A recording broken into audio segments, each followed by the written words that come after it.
minasyaitonirrajim. Bismillahirrahmanirrahim. Assalamualaikum warahmatullahi wabarakatuh. Waalaikumsalam warahmatullahi wabarakatuh. Jamaah, alhamdulillah. Alhamdulillahirabbil alamin. Allahumma shalli ala sayidina Muhammad wa ala ali sayidina Muhammad. Jamaah Islam itu indah yang dirahmati Allah. Masya Allah, alhamdulillah. Hari ini kita bertemu lagi di Islam itu indah. Masya Allah, mudah-mudahan di rumah masih sehat kan, selalu sehat kan, dan selalu banyak rezeki juga. Amin amin ya rabbal alamin. Dan buat jamaah nih ya, pasti setiap masalah itu yang namanya kehidupan ada aja. Baik itu masalah kecil ataupun masalah yang besar. Dan semua orang ini pasti punya masalah masing-masing. Dan yang jelas kadang-kadang kita bingung, wah apa langkah-langkah yang harus kita ambil nih. Nah hari ini nih ya kita bahas, mudah-mudahan bisa jadi solusi buat semua. Adalah temanya yang perlu diperbaiki ketika timbul masalah. Alhamdulillah. Nah buat jamaah Islam itu yang ada di rumah, sebelum kita mendengarkan tausiah dari guru-guru kita, saya akan mengajak jamaah untuk melihat sebuah video tayangan tentang maling nangis usai kepergok curi ayam dan ngaku kelaparan. Auzubillah, astagfirullahaladzim. Ini dia tayangannya.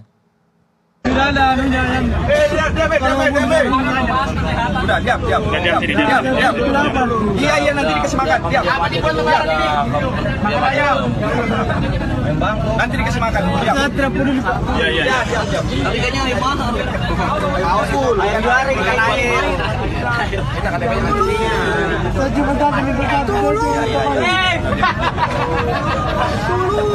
itu yang punya tadi. Saya lapar, saya bilang tadi saya mau begitu. Ya ini sebenarnya kalau kita lihat ya kejadian ini miris banget ya, di tengah kita lihat banyak orang yang bergelimang harta gitu ya kan, di tengah banyak orang yang berlomba-lomba untuk mobil mewah, rumah yang luas dan lain-lain, tapi masih ada juga orang-orang yang seperti tadi untuk makan aja susah. Dan saya rasa bukan cuma satu tapi banyak ini. Banyak ya? terjadi. Dan banyak juga ustaz orang yang mengeluh rezeki mulai seret, walaupun tuh udah cari pekerjaan kemana-mana, udah ya pekerjaannya juga susah, kirain udah kerja, apa yang dihasilkan itu nggak memenuhi kebutuhan yang ada di rumahnya. Sebetulnya kenapa sih Ustaz Syam, dan mungkin apa sih solusinya ketika rezeki mulai seret, dan apa yang harus kita perbaiki? Mohon izin penjelasannya Pak Ustaz Syam. Tabi guruku Muhammad, Ustaz Maulana, Mas Fadli serta guru-guru kami yang dimuliakan Allah Subhanahu wa taala. Al-Qur'an surah Al-Ankabut ayat 62. A'udzu billahi minasy syaithanir rajim. Allah yabsutur rizqa liman yasha'u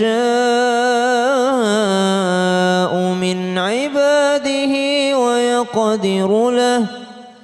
Inna Allah bikulli syai'in alim. Allah Subhanahu wa taala melapangkan rezeki bagi siapa saja yang dikehendakinya, dan Allah juga yang menakar rezeki tersebut. Maka apa yang kita dapatkan itu adalah apa yang telah diberikan oleh Allah Subhanahu wa taala. Ada yang dimudahkan oleh Allah Subhanahu wa taala, ada yang disempitkan oleh Allah Subhanahu wa taala. Maka Allah Subhanahu wa taala hanya menuntut ikhtiar kita, bukan menuntut rezeki kita. Kita tidak dituntut hasil oleh Allah Subhanahu wa taala. Kita hanya diwajibkan berikhtiar. Masalah hasilnya itu dari Allah Subhanahu wa taala, karena dialah Allah yang maha membagikan rezeki terhadap hamba-hambanya. Kalau ditanyakan, ada orang yang telah bekerja, ada orang yang telah berikhtiar, namun ternyata terasa rezekinya seret, maka apa yang perlu diperbaiki? Maka yang pertama yang perlu diperbaiki adalah keberkahannya. Banyak orang mungkin kalau kita hitung-hitungan tidak cukup dia, akan tetapi dia mampu menjadikan hartanya ini berberkah. Berkah tuh gimana sih? Simpelnya seperti ini. Ada orang mungkin yang sehari-hari dia mendapatkan upah mungkin hanya sekitar Rp50.000. Kalau di zaman sekarang 50.000 ini mungkin hanya bisa makan sehari bersama dengan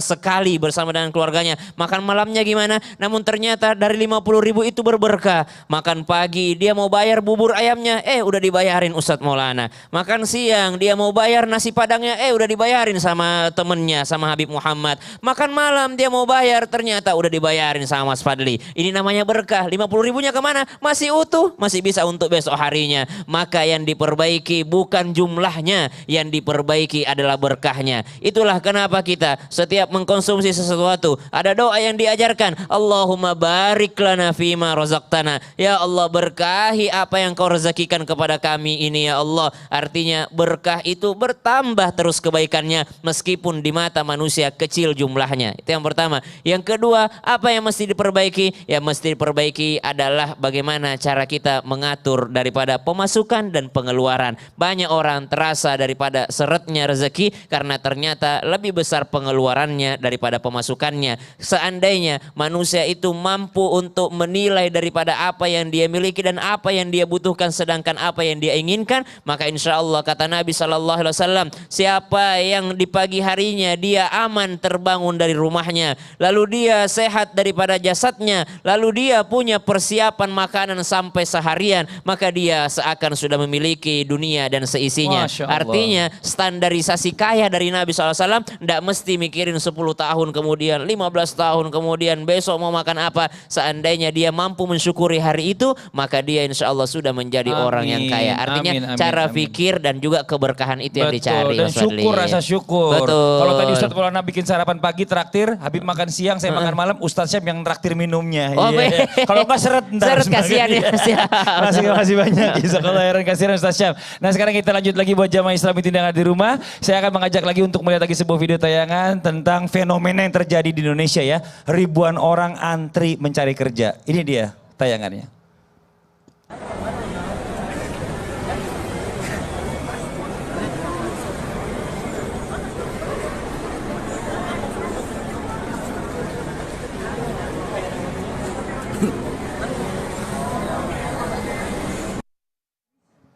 Ya kalau kita lihat tayangan tadi ini sebenarnya kita sedih banget ya. Karena zaman sekarang ini semakin hari setiap hari itu bertambah terus lulusan sarjana. Setiap hari pasti ada aja tuh untuk setiap tahunnya gitu ya. Ini Masya Allah luar biasa. Tapi yang kerja ini masih terbatas ruang kerjanya. Kalau kita lihat tadi ada pembukaan lapangan kerja ternyata yang antri banyak banget sampai ribuan orang. Kalau kita lihat tayangan barusan nih ya. Apa yang perlu nih kalau kita setelah tahu pekerjaan ini susah yang kita mau perbaiki nih. Apa yang perlu kita perbaiki katanya harus ada diperbaiki bisa dapat pekerjaan. Menuju penjelasan Habib, fadhol. Baik, bismillahirrahmanirrahim. Allahumma salli wa sallim ala Sayyidina Muhammadin wa ala ali Sayyidina Muhammad. Izin Ustadz Maulana, Ustadz Syam, Mas Fadli. Tadi sudah disampaikan guru kita Ustadz Syam bagaimana orang itu harus ikhtiar mencari rezeki dari Allah Subhanahu wa Ta'ala. Sebenarnya ada yang kurang buat diri kita. Kurangnya apa? Kurang tawakalnya. Hatim Al-Asam itu beliau mengatakan alimtu anna rizki la ya'kuluhu ghairi fatma'annat bihi nafsi. Ada dua riwayat ini. Ada yang mengatakan ini perkataan Hatim Al-Asam, ada yang mengatakan ini perkataan Imam Hasan Al-Basri. Ala kulli hal perkataannya sangat bagus dan indah. Beliau ini ditanya, Hatim atau Imam Hasan Al-Basri kok tenang? Ya, artinya di dalam kehidupannya tenang, punya uang tenang, nggak punya uang tenang, enak pembawaannya Imam Hasan Al-Basri atau Imam Hatim Al-Asam. Maka seorang muridnya bertanya, apa yang kau bangun di dalam dirimu? Gitu. Apa yang kau bangun di dalam dirimu sehingga kau itu dalam keadaan selalu tenang dan tersenyum. Maka beliau katakan alimtu, aku tahu nih, alimtu anna rizki, bahwasannya rizkiku ini kalau memang sudah buatku, la yakuluhu ghairi fatma'annat bihi nafsi. Maka tidak akan dimakan oleh orang lain, makanya fatma'annat bihi nafsi, aku punya jiwa ini tenang. Artinya kenapa? Tawakal kepada Allah Subhanahu wa Ta'ala. Artinya dengan pekerjaan yang ngantri, misal tadi kita lihat ngantri Masya Allah, mungkin Allah enggak jadwalkan kita dapat pekerjaan itu. Insya Allah kita cari lain, tempat yang lain. Artinya ikhtiarnya tidak putus, terus. Tapi ikhtiarnya kita dampingi ikhtiar tersebut dengan tawakal kepada Allah Subhanahu wa Ta'ala. Kan jelas ayatnya sering dibacakan oleh guru-guru kita, wa may yattaqillah yaj'al lahu makhraja wa yarzuqhu min haitsu la yahtasib. Artinya siapa orang yang bertakwa kepada Allah Subhanahu wa taala, artinya takwanya kita kurang. Takwanya kita kurang. Yang kita pikirin apa? Pokoknya dapat dunia, pokoknya dapat dunia, pokoknya dapat dunia. Dia lupa yang punya dunia itu siapa? Yang punya dunia itu Allah Subhanahu wa taala.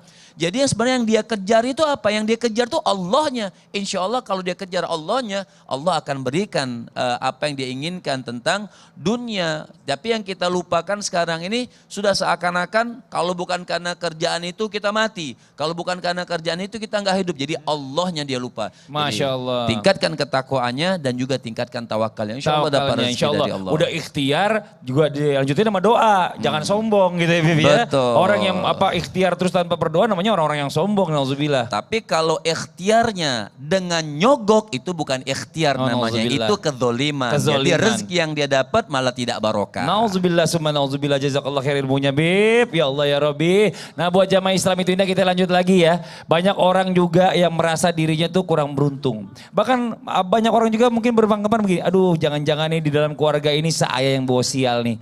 Gara-gara saya nih rezeki keluarga saya jadi seret. Nah ini nih, sebagai keluarga nih sebenarnya nih untuk orang-orang yang seperti ini nih apa yang harus diperbaiki? Coba kita minta guru kita, bukan guru kita yang jelasin maksudnya dia bawa sial ya, enggak ya. Ini bawa untung. Silakan penjelasannya. Waduh Ustaz Maulana. Izin Habib dan Ustaz Sam. Kepada semua yang merasa kurang beruntung, apa yang harus diperbaiki? Perbaiki hubungannya kepada Allah. Dengan cara apa? Zikir. Ingat Allah. Kapan? Bagaimana? Ingat Allah kapanpun, dimanapun. Dalam keadaan apapun ingat Allah. Makanya kita salat 5 waktu. Bangun tidur salat subuh. Tengah hari salat duhur. Sore hari salat asar. Menjelang malam salat maghrib. Sebelum tidur salat isya. Bahkan ada 2 waktu tambahan. Yakni antara subuh ke duhur itu agak panjang. Di situ ada duha. Antara isya ke subuh itu panjang. Diantarai dengan adanya salat tahajud. Jadi please ingat Allah. Ingat Allah, perbaiki zikirnya. Sehingga tidak mungkin kita menjadi orang sial. Allah menciptakan manusia itu pasti ada tujuan penciptaannya. Tidak mungkin kita dihidupkan hari ini kalau tidak ada tujuan yang baik. Pasti. Makanya dilarang minta mati, hidup. Karena pasti ada manfaatnya. Aku sakit Ustaz, minimal engkau bermanfaat sama dokter. Bayar. Langsung dijawab dia. Jadi usahakan, raih petunjuk, raih anugerah Allah, lihat kebaikan, itu yang terbaik. Ketika kita ingat Allah, yakin kita akan dituntun oleh Allah. Masya Sehingga Allah. tidak akan mungkin namanya putus asa. Amin. Senantiasa baik sangka. Nah tapi kan begini, saya pernah dengar juga nih ya, Allah itu berada dalam prasangka hambanya. Iya. Kalau misalnya kita selalu ngerasa bahwa sial, akhirnya sial kejadian gitu ya. Siapa itu? Ada tadi yang cerita itu. Kalau kita selalu merasa diri kita beruntung, beruntunglah kita. Masya Kayak Allah. saya. Iya. Beruntung terus. Masya Allah. Jazakallah khairan kasiran.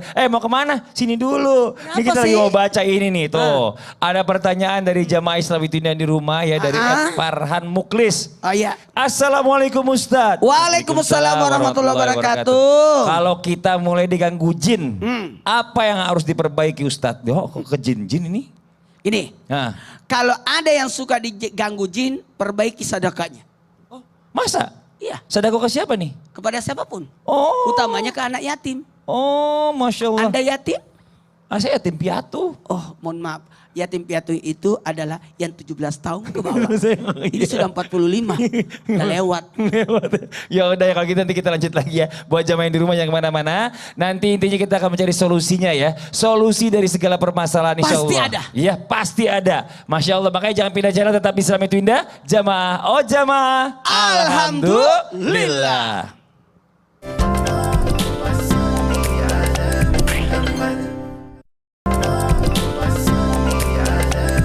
Muhammad Jamaah, oh jamaah, alhamdulillah. Alhamdulillahirrahmanirrahim. Kembali lagi di Islam Itu Indah. Jamaah Islam Itu Indah yang dirahmati Allah, yang baru bergabung, kita ingatkan lagi. Hari ini kita sedang membahas tema tentang yang perlu diperbaiki ketika timbul masalah. Alhamdulillah. Dan lanjutnya kita panggil lagi guru kita Ustaz Syam. Ustaz Syam, Mas Fadli. mohon izin ya. Kadang yang bikin kita penasaran ini, kita udah berdoa, tapi ternyata doanya nggak kunjung dikabulkan oleh Allah Subhanahu Wa Taala. Sebenarnya apa sih ya, amalan apa yang bisa membuat doa kita ini lebih cepat dikabulkan oleh Allah, dan apa yang perlu kita perbaiki? Mohon izin penjelasannya. Fadhol, Siap. Tabi guru Ibu Muhammad Ustaz Maulana, Mas Fadli serta guru-guru kami dimulakan Allah Subhanahu Wa Taala. Al-Quran surah Al-Baqarah ayat 186. أعوذ بالله من الشيطان الرجيم وإذا سألك عبادي عني فإني قريب أجيب دعوة الداع إذا دعان فليستجيبوا لي وليؤمنوا بي لعلهم يرشدون. Allahumma arhamna bil Quran. Berbicara tentang doa, maka baru saja kita melalui bulan suci Ramadan, dan ternyata ayat setelah ayat Ramadan itu adalah ayat tentang berdoa. Maka ditanyakan, apa yang mesti dilakukan jikalau doa tak kunjung dikabulkan oleh Allah Subhanahu Wa Taala? Sejatinya doa itu semuanya dikabulkan oleh Allah Subhanahu Wa Taala, dan akan tetapi ada yang menjadi penghalang-penghalangnya, termasuk diantaranya ketika Nabi SAW ditanyakan tentang seorang yang telah lusuh, seorang yang menangis-menangis di tengah padang pasir yang tandus dan panas. Para sahabat kasihan melihat pemuda ini, lalu Nabi SAW menjelaskan bagaimana mungkin dia diterima doanya oleh Allah Subhanahu Wa Taala, sedangkan pakaiannya daripada pakaian yang haram, dan juga makanan yang masuk ke dalam perutnya adalah daripada apa yang dia makan yang haram juga. Maka tidak akan pernah daripada doanya dikabulkan oleh Allah Subhanahu Wa Taala, alias terhalang. Maka apa yang mesti dilakukan untuk menjadikan doa kita dikabulkan oleh Allah Subhanahu Wa Taala? Maka yakni memperhatikan apa yang masuk ataupun yang kita konsumsi, baik untuk diri kita sebagai kepala rumah tangga ataupun untuk anggota keluarga kita. Jangan sampai kita memberikan nafkah yang haram untuk mereka. Maka bagaimana cara mengetahui bahwa itu adalah yang halal ataupun yang haram? Maka pentingnya ilmu di dalamnya. Ilmu mengetahui daripada ini yang halal, ini yang haram. Adanya kita mengetahui, oh ternyata dalam jual beli akad itu sangat menentukan halal dan haramnya. Oh ternyata daripada jual beli transaksi keuangan itu akad itu sangat menentukan. Oh daripada jual beli itu seperti ini baginda Nabi SAW berjual beli, sehingga keuntungan yang didapatkan bersih daripada keuntungan itu sendiri, bukan daripada menipu orang lain. Kita tahu, oh pekerjaan ini adalah pekerjaan yang halal, sehingga hasilnya pun adalah yang halal. Maka dengan cara itulah kita bisa mengetahui rezeki yang kita konsumsi, apa yang kita kasih makan kepada anak cucu kita, kepada pasangan kita, itu adalah sesuatu yang halal. Lihat bagaimana seorang pemuda bernama Thabit ketika dia merasa kelaparan berada di pinggir sungai, lalu dia mendapatkan apel yang sedang mengalir di sungai tersebut. Maka pemuda Thabit ini pun mengambil apel ini dan memakannya. Ketika dia tengah menikmati dan menghilangkan laparnya, dia baru teringat, subhanallah, ini kan saya tidak tahu dari mana apel ini. Tidak mungkin apel ini tiba-tiba langsung mengalir aja di sungai. Tentu apel ini ada pohonnya, dan tentu saja pohon itu ada pemiliknya. Maka dia pun menyusuri anak sungai ini demi mendapatkan dari mana pohon ini. Maka dia pun mendapatkan sebuah pohon dan sebuah rumah kecil di dalam daripada pekarangan tersebut. Maka Thabit pun mendatangi pemuda daripada pemilik daripada pohon dengan mengatakan, wahai Syekh, saya mendapatkan buah apel yang mengalir di sungai, dan saya yakin ini adalah daripada pohonmu. Maka Syekh itu pun menjawab, betul, itu adalah apel daripada pohon saya yang terjatuh ke sungai. Engkau memakannya. Kalau begitu wahai Syekh, saya memohon halalnya daripada apa yang telah saya makan tadi. Maka Syekh tersebut pun menguji seorang Thabit ini dengan mengatakan, kalau engkau mau menebus menebusnya, maka engkau menikahlah dengan putriku. Maka engkau menikahlah dengan putriku. Wahai Syekh, bagaimana aku bisa menikah dengan putrimu? Saya tidak mengenalnya. Putriku adalah seorang yang buta matanya. Putriku adalah seorang yang tidak bisa mendengar telinganya. Putriku adalah seorang yang tidak bisa berjalan dengan kakinya. Maka demi menebus halalnya sebuah apel yang dia gigit tadi, Thabit pun hendak menikahi wanita tersebut. Setelah pernikahannya, dia pun melihat seorang wanita yang indah, yang anggun. Dia tidak buta, dia tidak tuli, dia pun tidak berjalan dengan susah payah. Dia adalah wanita yang normal dan sempurna. Maka dia kaget melihat wanita ini dengan menanyakan, bukan ini anakmu wahai Syekh? Maka Syekh mengatakan, itu adalah anak saya. Dia buta karena tidak pernah melihat dunia luar. Dia tuli karena dia tidak pernah mendengar sesuatu yang tidak baik. Dia tidak pernah menggunakan kakinya di jalan yang tidak baik. Maka dia adalah anak saya. Dari pernikahan mereka lahirlah seorang anak bernama Nu'man bin Thabit, atau kita kenal dengan sebutan Imam Abu Hanifah. Seorang yang sangat cerdas, seorang ulama mazhab yang diakui oleh dunia. Kenapa? Karena dijaga daripada orang tuanya, memakan daripada yang halal, sehingga jangankan dia minta sama Allah, belum minta pun dikasih sama Allah Subhanahu wa taala. Jadi buat kita yang perbaiki diri ya, buat yang mungkin doanya selama ini gak dijabah sama Allah, jangan-jangan ya kita kerja hasil dari nyogok. Ada juga yang begini Mas Fali, gak apa, saya jamin istriku dan anak-anakku yang halal, gak apa-apa lah saya yang haram, yang penting mereka halal. Waduh, dia aja mengorbankan, gak boleh juga. Siap. Iya, makasih banyak Ustaz. Sama-sama Mas Fadli. Jazakallah khairan kasiran ilmunya. Kita lanjut lagi. Nah ini buat jamaah Islam Tinda yang di rumah ini, Masya Allah zaman sekarang ini banyak banget modus-modus penipuan. Banyak banget orang yang tertipu mungkin dengan iming-iming hadiah besar. Nah kalau kita sering kena tipu, ternyata katanya harus ada yang diperbaiki. Dan ini berhubungannya sama zakat. Saya nggak ngerti, coba pengen minta penjelasan dari guru kita Habib Muhammad Syahab. Mohon izin Bib. Berarti tidak selamanya buah jatuh nggak jauh dari pohonnya. Karena jatuhnya di sungai. Nggak, karena pohon itu berada dekat sungai. Oh iya. Jadi ngalir ya Bib. Jadi ngalir, buahnya bener. jauh. Masya Allah, orang itu sering ketipu. Namanya zaman sekarang ini. Oleh karena itu kalau ada yang namanya urusan muamalah. Urusan muamalah kita itu disuruh, artinya makna daripada ya beni ala su'idzan. Maksudnya apa? Kita bukan berburuk sangka. Orang muamalah kita harus su'udzan. Su'udzan di sini artinya waspada. Ya. Waspada, jangan sampai kita itu melakukan hal-hal yang bisa merugikan diri kita. Memang hadis daripada Rasul Sallallahu Alaihi Wasallam dikatakan oleh Nabi, laisa fawqahuma minal khair husnudzan billah wa husnudzan li'ibadillah. Tidak ada di dalam diri manusia kecuali dia punya dua sifat yang indah ini. Apa yang pertama? Sifat yang pertama selalu bersangka baik kepada Allah Subhanahu wa taala, dan sifat yang kedua bersangka baik kepada umat manusia semuanya. Contoh misalnya, contoh Mas Fadli misalnya. Saya bersangka baik kepada beliau. Beliau bukan tukang tipu. Ternyata tukang tipu. Astagfirullah, jangan Enggak, gitu ini juga. contoh. Oh contoh, Ya, aja deh gitu. Artinya kita bersangka baik lah. Beliau itu orang yang baik. Ya pasti beliau insya Allah orang yang baik. Amin. Ya. Walaupun suka nyakitin kita Ustadz ya. Masa. Tapi ternyata beliau tidak baik. Apakah sangkaan baik kita ini tidak mendapat pahala dari Allah? Tetap. Artinya ketika kita bersangka baik kepada orang tersebut, dia bukan maling, ternyata dia maling, tapi tetap sangkaan baik kita itu mendapatkan pahala di sisi Allah Subhanahu wa taala. Tapi bukan seperti itu. Kita percaya sama orang dalam urusan muamalah 100% itu tidak diperbolehkan. Makanya Nabi SAW ngajarin ikhtiar. Apa ikhtiar? Ada yang namanya merah di atas putih. Hitam di atas Itu kan dulu. Oh dulu. Iya, sekarang merah tintanya. Oh tintanya merah sekarang. Kayak marah-marah.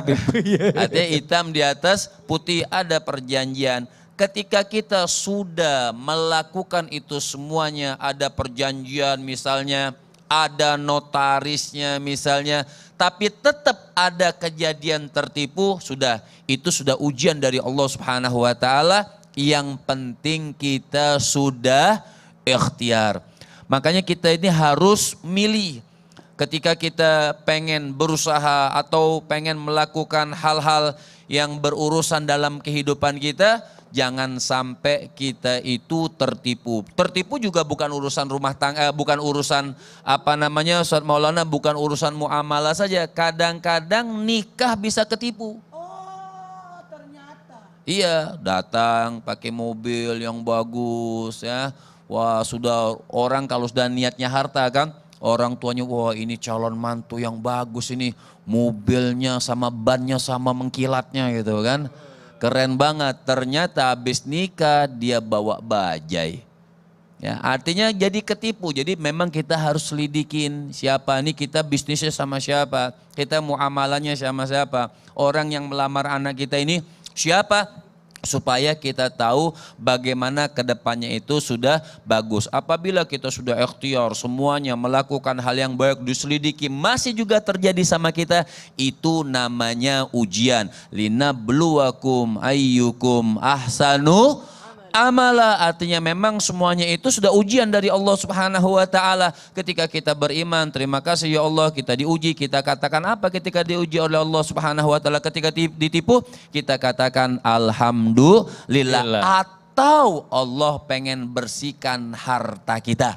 Mungkin di dalam harta kita ketika kita tertipu, mungkin bercampur syubhat, bercampur yang makruh, bahkan mungkin bercampur yang haram. Allah berikan jalan supaya harta tersebut dibersihkan oleh Allah Subhanahu wa taala. Jadi Allah punya cara sendiri ya sebenarnya. Allah punya cara sendiri untuk membersihkan harta kita. Kita nggak boleh seuzon juga. Nggak boleh. Tapi tadi yang jelas ya, kita juga nggak boleh mempercayai seorang 100%, apalagi dalam hal tadi bisnis atau muamalah. Jadi tetap harus ada rasa curiga juga ini, ya, Masya Allah. Curiga di sini artinya waspada. Waspada, Masya Allah. Jazakallah khair, terima kasih banyak Habib atas penjelasannya. Nah, buat jamaah Islam itu yang ada di rumah, waktu kita memberikan kesempatan buat jamaah untuk bertanya. Tapi sebelumnya kita masuk dulu ke segmen Tanya Dong Ustadz. Kami semua tanya dong Ustadz. Oke, kita masuk di Instagram @ZahraMawareva. Wah, assalamualaikum, tanya dong Ustadz. Waalaikumsalam warahmatullahi wabarakatuh. Saya mau bertanya ke Ustadz Maulana. Boleh. Ustadz, akhir-akhir ini saya gampang banget terpancing emosi. Padahal dulu saya nggak gampang terpancing emosi, Ustadz. Kira-kira apa yang harus saya perbaiki ya Ustadz agar tidak gampang emosi? Mungkin tekanan darahnya tinggi. Ada. Banyakan makan itu. Perbaiki wudunya. Oh, wudu. Perbaiki wudu. Izin Habib, Sasam.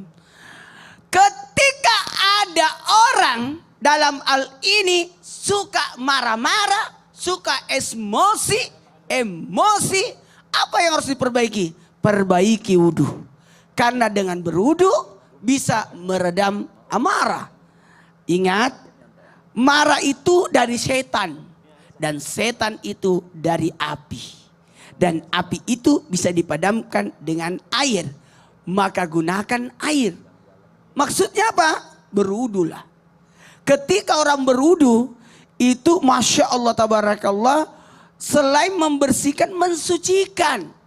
Bahkan selain mensucikan, Masya Allah Tabarakallah, itu dijaga malaikat. Ketika orang berwudu, sepanjang dia suci, sepanjang dia bersih, sepanjang itu senantiasa dijaga malaikat. Nah, dari sini juga bisa belajar, mohon maaf, tanpa menggurui, hanya mengingatkan, yuk sempurnakan wudunya. Jangan sampai kita berwudu, dari setiap anggota wudu yang disentuh oleh air, usahakan di situ ada ingat Allah. Jangan sampai kita sambil berwudu ngobrol. Berarti wudunya nggak bagus. Kalau perlu berdoa, bacaan auzubillahi minasyaitonir rajim, bismillahirrahmanirrahim. Ya Allah, mudah-mudahan saya meminum airnya sungai Al-Kausar. Ya Allah, mudah-mudahan saya mencium baunya surga. Pada saat muka nawaitul wudu, disitulah kita berniat. Tangan, ya Allah, mudah-mudahan tangan kananku yang menerima buku amalanku. Ya Allah, mudah-mudahan bukan tangan kiriku yang menerima buku amalanku. Ya Allah, jadikanlah kulit dan rambutku diharamkan apinya neraka. Ya Allah, jadikanlah telingaku mendengarkan perintahmu dan melaksanakannya. Ya Allah, mudahkanlah kakiku berjalan di titian siratal mustaqim. Ya Allah, mudahkanlah kakiku berjalan di titian siratal mustaqim. Dengan begitu, jadi Kan banyak, waduh, jadi gimana? Berapa skornya? Jadi gimana? Ada juga ibu-ibu, waduh, kasih dia ambil jemuran dia, ambil berwudu. Wah, ini pertanyaan ini sebenarnya tongkat apa dompet sih? Ditaruh di situ gantung. Enggak, ini kan serba. Jadi harus. Wih, sih. Luar biasa. Dan ini buat jamaah Islam itu yang ada di rumah, Ya. jangan kemana-mana dulu ya Ustadz ya. Kalau masalah rezeki seret, ada yang bilang itu harus dipancing dengan memperbanyak sedekah. Ya. Nah, sedekah yang terbaik itu kayak gimana sih Ustadz? Gini, sedekah itu kan 5 syaratnya. Apa itu? Ikhlas, Mm. yang terbaik, sasaran tepat, kemudian tidak menyakiti, kemudian tidak mengungkit. Oh. Ini ada di CT Arsa. Masa? CT Arsa Foundation, Masya Allah Tabarakallah. Ini luar biasa, terus berupaya untuk memutus mata rantai kemiskinan melalui pendidikan yang berkualitas dan kesehatan yang optimal. Maka kami mengajak kepada siapapun yang peduli dan ingin turut berkontribusi meringankan beban mereka melalui doa dan Sedekah terbaik ya? yang terbaik. Masya Dengan Allah. cara Men-scan di Kris arah- atau Curious CT Ya, Arsa Foundation CT di Arsa bawah Foundation ini. di bawah ini. Nah, tuh jamaah ya, jangan lupa bersedekah, jangan lupa berdonasi. Karena setelah ini kita mau lanjut lagi, kita juga pengen donasi. Ya, yang di rumah jangan kemana-mana ya, tetap di Islam itu indah. Jamaah, oh jamaah, Alhamdulillah. Alhamdulillah.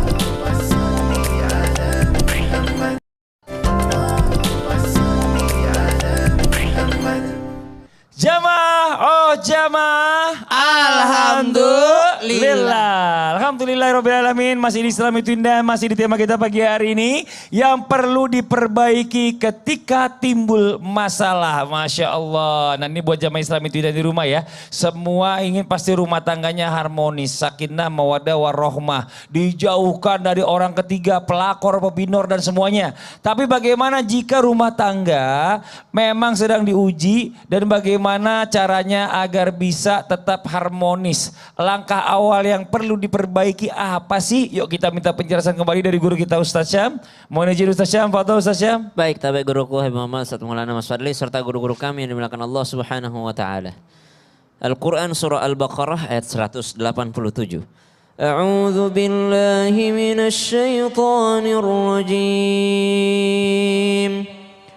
أحل لكم ليلة الصيام الرفث إلى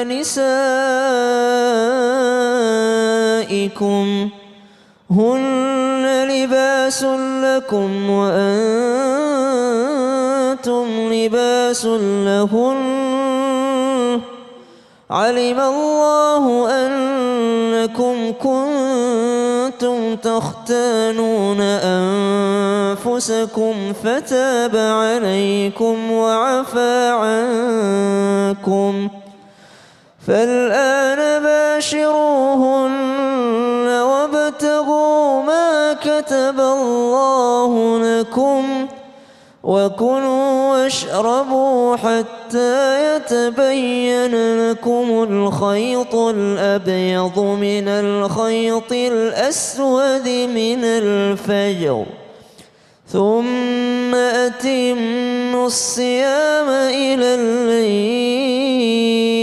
الليل ولا تباشروهن وأنتم عاكفون في المساجد تلك حدود الله فلا تقربوها كذلك يبين الله آياته للناس لعلهم يتقون.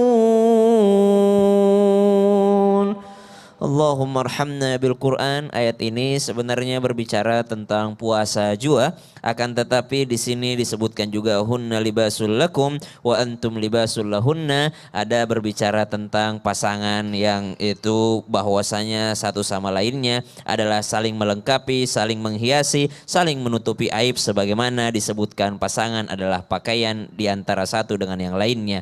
Maka jikalau terjadi sebuah prahara rumah tangga, jikalau terjadi daripada ujian rumah tangga, maka ditanyakan bahwa ada seseorang yang sedang diuji rumah tangganya, maka ketahuilah semua rumah tangga akan mendapatkan ujian dari Allah Subhanahu wa taala. Namun perlu untuk kita tanamkan bahwa ujian tersebut untuk menguji dari mana, sebagaimana dan juga sejauh mana keimanan seseorang kepada Allah Subhanahu wa taala. Bagaimana dia menjalankan sunnah-sunnah Nabi dalam rumah tangganya, bagaimana dia menjalankan syariat-syariat Allah Subhanahu wa taala dalam rumah tangganya, tanpa bermaksud menggurui ataupun mengajari para jamaah yang mungkin jauh lebih berpengalaman dalam ujian rumah tangga. Maka dikatakan apa yang pertama kali diperbaiki ketika terjadi keluarga yang kurang harmonis, maka tidak lain dan tidak bukan adalah akhlak. Akhlak itulah yang menentukan daripada harmonisnya sebuah rumah tangga. Ada seorang istri dengan karakter berbeda, ada seorang suami dengan karakter berbeda. Dua manusia yang awalnya tidak saling kenal mengenal, bahkan bisa jadi dia beda suku, bisa jadi dia beda daripada negara, bisa jadi beda daripada apa yang mereka yakini selama ini, beda pengajaran, beda orang tua, beda adat istiadat, namun yang menyatukan itu semua adalah akhlak. Kenapa? Semua akhlak itu kembali kepada baginda Nabi sallallahu alaihi wasallam. Tiada satupun kebaikan yang bisa kita lakukan tanpa contoh daripada baginda Nabi besar Muhammad sallallahu alaihi wasallam. Maka yang diperbaiki adalah akhlak. Seorang suami ketika mendapatkan istri yang sedikit bawel misalnya, maka akhlak seorang suami mencontoh bagaimana Nabi sallallahu alaihi wasallam menghadapi ibunda Aisyah, yang pada saat itu mungkin ibunda Aisyah lebih banyak daripada bertanya, lebih banyak daripada sebagaimana wanita seperti biasanya. Akan tetapi ibunda Aisyah dengan segala kemuliaannya adalah seorang ulama daripada sahabat Nabi sallallahu alaihi wasallam. Maka mencontoh akhlak Nabi sallallahu alaihi wasallam dalam segala keadaan. Bagaimana seorang istri mungkin diuji dengan suaminya yang kurang bagus akhlaknya, maka seorang istrilah yang memperbaiki akhlaknya. Bagaimana seorang baginda Nabi sallallahu alaihi wasallam mengajarkan untuk para laki-laki bagaimana menghargai seorang istri, bagaimana memuliakan seorang istri, bagaimana memuliakan seorang anak, bagaimana dia ngemong cucunya. Baginda Nabi manusia yang paling mulia, tapi pernah menjadi kuda-kudaan bagi cucunya yang mulia. Maka dari sini kita mengambil pelajaran, begitu banyak keluarga harmonis ternyata diawali dengan akhlak yang baik. Tidak akan pernah terjadi keharmonisan keluarga tanpa adanya akhlak yang baik, perangai yang baik, budi pekerti yang baik. Ada orang sibuk memperbaiki hubungannya dengan Allah Subhanahu wa taala. Dia ahli zikir tapi tidak ahli senyum. Dia ahli zikir tapi dia tidak ahli berbuat baik kepada keluarganya. Maka ini juga adalah sesuatu yang bisa menjadikan seseorang jauh dari kata harmonis dalam keluarga. Maka pentingnya kembali kepada akhlak baginda Nabi sallallahu alaihi wasallam. Akhlaknya baik, Iya. gak pelit sama istri, Masya Allah. royal sama keluarga. Masya Banyak Allah. orang yang pelit sama keluarganya, sama orang lain royal. Wah, salah itu. Siap. Makasih banyak Ustaz Sama-sama, Syahab, Fadli. jazakallah khair ilmunya. Nah sekarang kita lanjut lagi buat jamaah Islam itu yang ada di rumah ya. Bagaimana kalau seandainya kita nih yang namanya hidup ini ketemu temen nih macem-macem. Ya namanya ketemu temen ini nggak selalu orang-orangnya yang enak dan baik gini.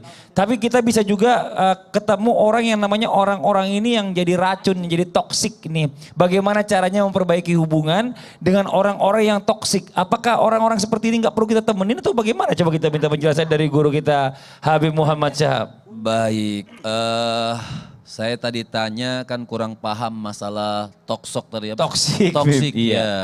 Artinya toksik itu racun. Nah, ini memang manusia-manusia ini terkadang terkategori racun. Ada orang yang racun dalam berteman. Ada orang yang racun dalam berbisnis. Ada orang yang racun kalau dia datang kita mabok semuanya. Karena racun. Iya. Bau atau gimana? Jadi apa ya? Jadi kita semuanya jadi oleng. Ya kayak kapal gitu oleng jadi akhirnya. Nah ini orang-orang seperti ini Masya Allah orang yang memang jadi masalah. Jadi masalah buat kehidupan dirinya bahkan juga terkadang kehidupan rumah tangganya juga termasuk buat teman-teman semuanya jadi tidak nyaman. Ya tidaknya. Dan yang hebatnya lagi ini racun nih. Ini racun bisa membolak-balikan fakta yang dia salah kok bisa orang yang jadi salah. Nah ini racun. Ya bisa membolak-balikan fakta ini Masya Allah. Nah apa yang kita harus lakukan sama si si racun sama si toksik ini, maka ada nasihat dari Sayyidina Muhammadil Baqir yang mengatakan dari Sayyidina Imam Ja'far As-Shadiq. Nah, orang toksik ini termasuk fasik ya. Orang yang toksik ini termasuk dia punya sifat fasik.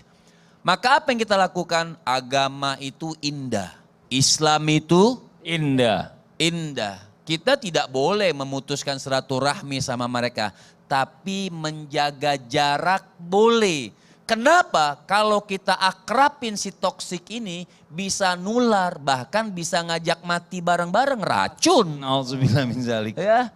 Jadi apa dinasihatnya? La tashabanna fasikan. Maka kata Sayyidina Imam Ja'far As-Shadiq, beliau mengatakan apa yang kita lakukan sama orang seperti ini, jangan berteman akrab sama mereka. Kenapa? Bisa gigit dia.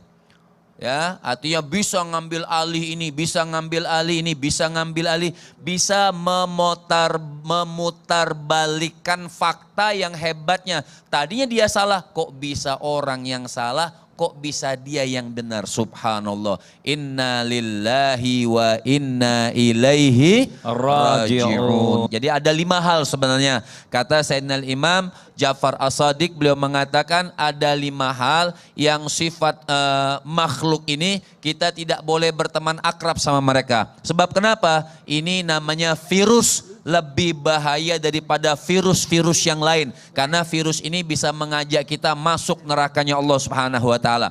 Jadi apa yang pertama virus ini yang kita tidak boleh berteman akrab dengan mereka? La tashabanna fasikan. Tidak boleh berteman akrab kepada orang yang fasik. Yang kedua, la tashabanna kadzaban. Tidak boleh berteman akrab kepada orang yang dusta. Dusta ini termasuk tidak mau kalah sama orang. Oh, tidak mau kalah. Ini sudah, ini kamu punya mobil apa? Oh, saya punyanya ini. Artinya tidak mau kalah, kadzaban. Padahal nggak ada, bohong. Ya. Nah, ini orang-orang yang bohong, apalagi bohong mengatasnamakan pinter agama dan ahli agama. Makanya dikatakan la tashabanna kadzaban. Tidak boleh berteman akrab kepada orang yang dusta atau pembohong. Yang ketiga, penyakit juga. La tashabannal bakhil. Ya, tidak boleh kita berteman akrab kepada orang yang punya sifat pelit, kikir, kikir, medit. Kikil itu apa? Kikil makanan ya. Makanan kulit, Bib. Kikir itu juga bukan yang buat bagusin besi itu. Mungkin iya, benar kikir juga benar itu namanya. Kan? Iya. Ya, enggak salah berarti. Latas habannal bakhil, tidak boleh berteman akrab kepada orang pelit. Latas habannal akhmak nih. Tidak boleh berteman akrab kepada orang yang dungu sok pinter. Nah, terus kalau pasangan yang kayak gitu gimana tuh? Ya. Kalau pasangan, Ya, pasangan nauzubillah min gimana? zalik. Ya sudah nikmatin pasangan. Masa mau kita cerai kan gak Iya. enak juga. Kalau kan Yang toksis itu terakhir racun. Ustaz, latas habanna qati'ar-rahmi. Tapi tetap tidak boleh memutuskan silaturahmi. Makasih banyak Bib, Habib. kalau toksis kan racun. Gimana kalau kita jadi penangkalnya atau penawarnya? Boleh nasehatin, tapi bukan akrab. Sekedar duduk untuk menasehati. Menasehati aja. Itu orang yang namanya toksis tidak boleh susah. memutuskan silaturahmi, nggak boleh ngejauhi. Bener, makasih banyak ya Bib penjelasannya Bib. Nah ini yang udah nyangkut di sini saya tahan di sini sekarang deh. Iya. Ustadz, saya mau nanya jujur Kan jawabnya. saya jujur banget. Enggak, saya Mau tanya. Saya mau nanya sama Ustadz. Apalagi? Jawabnya jujur. Ya. Ustadz suka ngerasa insecure gak sih? Insecure. Tahu gak sih artinya insecure? Tidak percaya diri. Oh iya benar, oke. Jago ya ternyata ya, udah belajar bahasa Inggris ya. Suka ngerasa insecure gak sih? Tidak percaya diri, iya. Kenapa begitu? Karena kurang tinggi. Kurang ganteng. Bisa aja. Kurang segala. Tapi kalau lihat saya, kalau nanti Ustadz kayak kepedean orangnya. Nah ini nih kita buat coba bahas Ustadz ini. Banyak ternyata orang yang di rumah yang lagi menonton ini juga suka merasa dirinya tuh gak percaya diri atau insecure ya. Nah kalau lagi ngerasa insecure sebenarnya apa yang perlu kita perbaiki supaya kita gak insecure di depan orang. Mau izin penjelasannya Fadol? Iya, izin Habib dong Sasam. Untuk memperbaiki yang namanya insecure. Insecure. Insecure atau kurang percaya diri yang dilakukan adalah ingat potensi diri. Potensi diri yang ditingkatkan. Pasti kita punya kelebihan. Mungkin kita tidak ahli dari sisi ini, tapi kita bisa jadi ahli di sisi ini. Yarfa'illahu allazina amanu minkum allazina utul ilma darajat.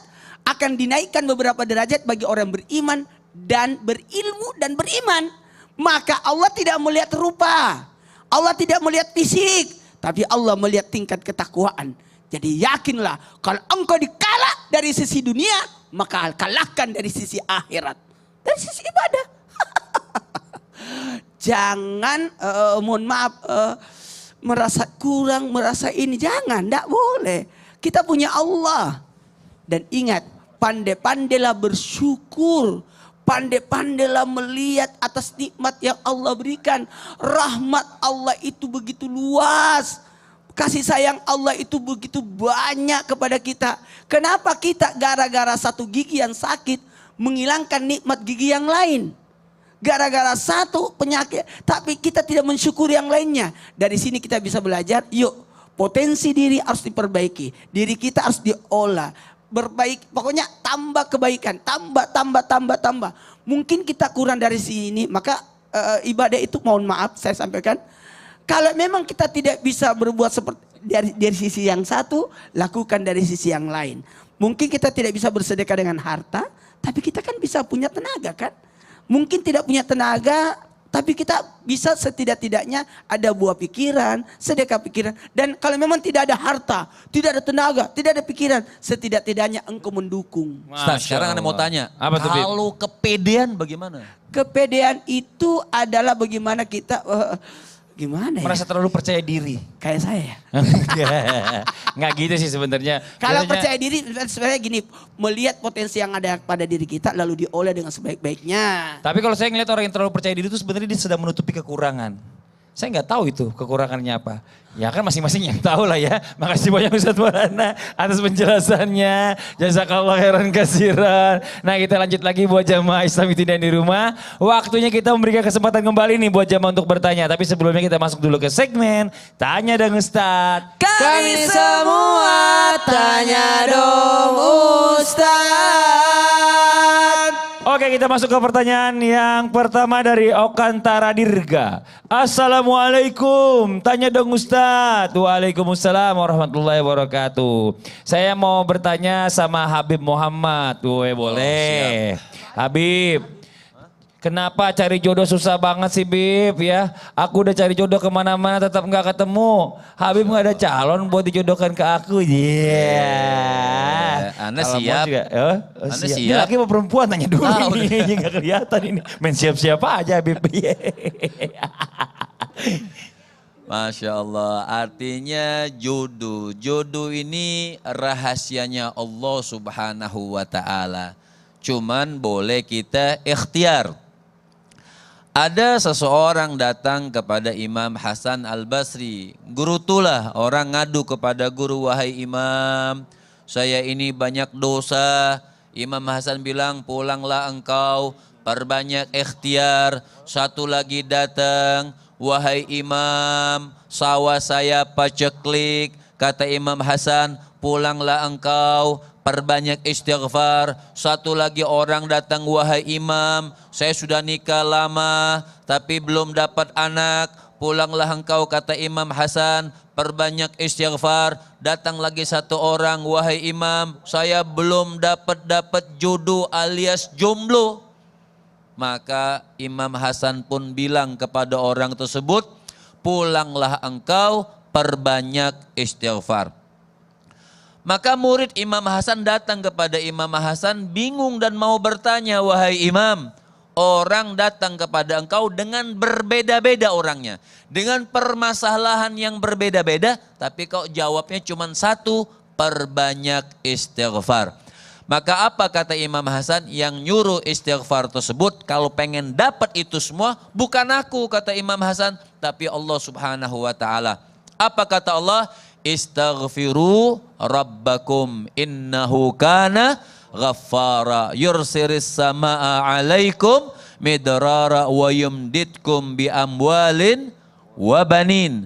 Artinya yang nyuruh istighfar itu Allah Subhanahu wa taala. Allah katakan istaghfiru rabbakum innahu kana ghafara. Ayo beristighfarlah kau kepada Rabbmu karena Allah yang Maha mengampuni sama orang yang ngadu banyak dosa. Yang paceklik tadi yursilis sama alaikum midrara, yang menurunkan hujan itu adalah Allah, maka istaghfiru, beristighfarlah. Termasuk yang belum punya anak, bi amwalin wa banin, yang belum punya anak, yang belum dapat jodoh, istaghfiru rabbakum. Kalau mungkin tadi katakan sudah mencoba mencari jodoh belum dapat juga, maka tambahkan istighfarnya. Perbanyak istighfar, karena siapa yang nyuruh istighfar untuk mendapatkan itu semua adalah Allah Subhanahu wa taala. Jadi kita gantungkan kepada Allah Subhanahu wa taala. Orang beristighfar itu mengatakan, "Oh, kalau saya istighfar kita ini banyak dosa." Memang manusia ini banyak dosa, betul atau tidak? Betul. Artinya manusia ini banyak dosa, maka kita beristighfar kepada Allah Subhanahu wa taala dengan harapan apa? Insya Allah jodoh kita digampangkan dan dimudahkan oleh Allah Subhanahu wa taala. Tentunya minta jodoh yang baik, kalau yang laki-laki insya Allah dapat wanita yang soleha. Amin. Dan wanita yang soleha insya Allah mendapatkan wanita yang Laki-laki soleh. yang soleh. Nah, artinya kalau Ustadz Maulana belum dapat jodoh, istighfarnya kurang. Istighfarnya kurang. Iya.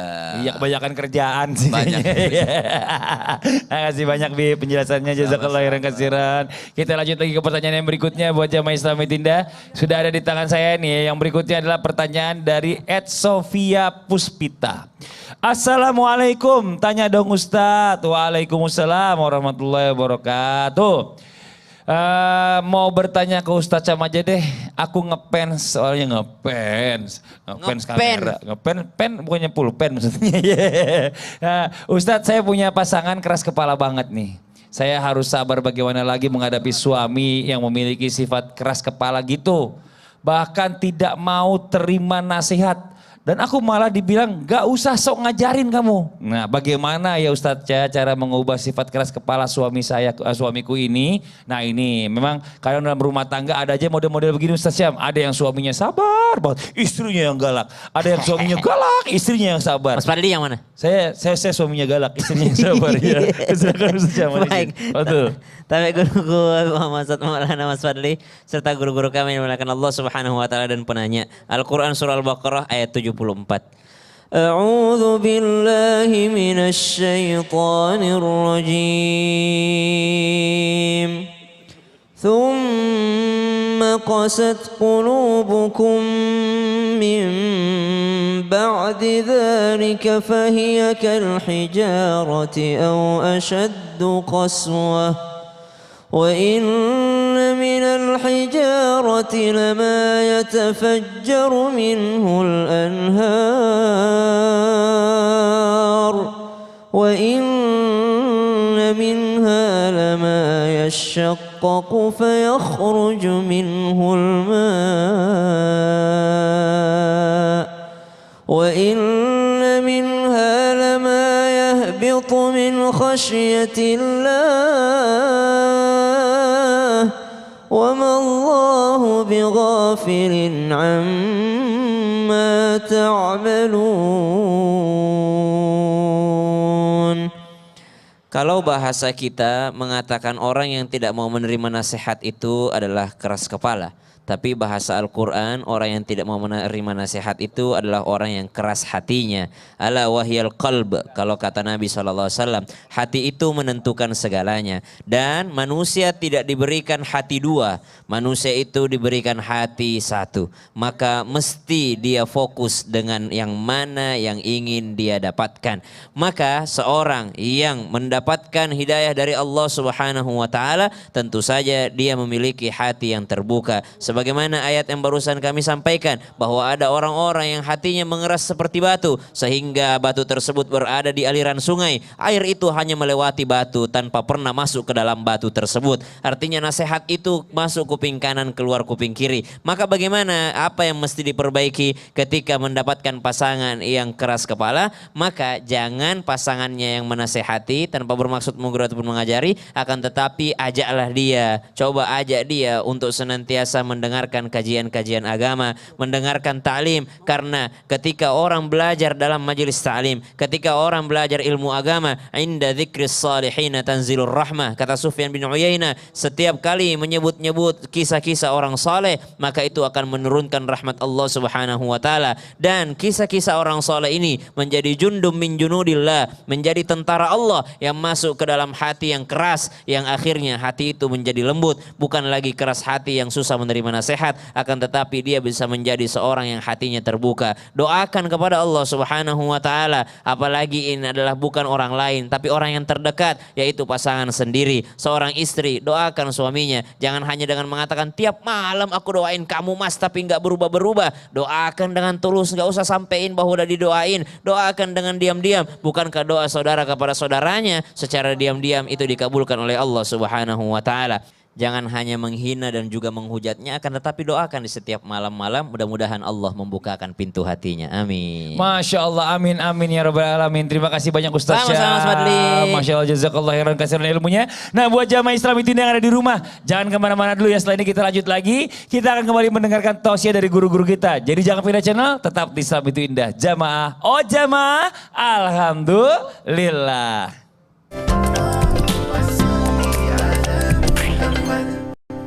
Jamaah, oh jamaah, alhamdulillah. Alhamdulillahirabbil alamin. Kembali lagi di Islam itu Indah, masih di tema kita hari ini yang perlu diperbaiki ketika timbul masalah. Dan Masya Allah kita sudah berada di penghujung acara. Waktunya kita mendengarkan kesimpulan dari guru-guru kita. Yang pertama kami mohon waktunya untuk Habib Muhammad Syahab memberikan kesimpulannya. Bib, izin Bib. Masya Allah, manusia itu tidak ada yang pernah terlepas daripada suatu masalah.